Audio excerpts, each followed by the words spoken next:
Badarpur rail স্টেশনে তল্লাশি অভিযানে উদ্ধার বিপুল পরিমাণ নিষিদ্ধ ট্যাবলেট। পুলিশের দাবি, একটি ট্রেন থেকে 19,800টি ইয়াবা ট্যাবলেট উদ্ধার করা হয়েছে, যার মোট ওজন প্রায় 1 কিলোগ্রাম 986 গ্রাম এবং আনুমানিক বাজার মূল্য প্রায় 99 লক্ষ টাকা।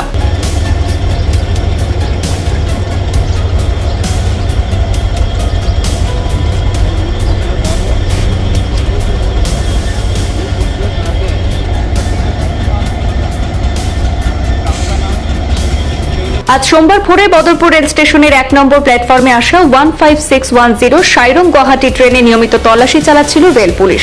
সেই সময় দুই ব্যক্তির গতিবিধি নিয়ে সন্দেহ হয়, তাদের সঙ্গে থাকা দুটি ব্যাগে তল্লাশি চালানো হয়। ব্যাগের ভেতরে কাপড়ের নিচে বিশেষভাবে রাখা দুটি প্যাকেট থেকে উদ্ধার হয়েছে এই বিপুল পরিমাণ ইয়াবা ট্যাবলেট। এই ঘটনায় দুই ব্যক্তিকে আটক করে জিজ্ঞাসাবাদ শুরু করে পুলিশ, পরে তাদের গ্রেপ্তার করা হয়।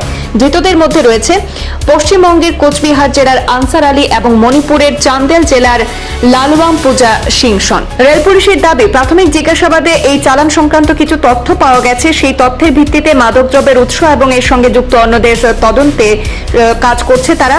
পুলিশের দাবি অনুযায়ী মায়ানমার থেকে মণিপুর এবং মিজোরাম হয়ে চালানটি বদরপুরে পৌঁছেছিল বলে প্রাথমিকভাবে জানা যায়।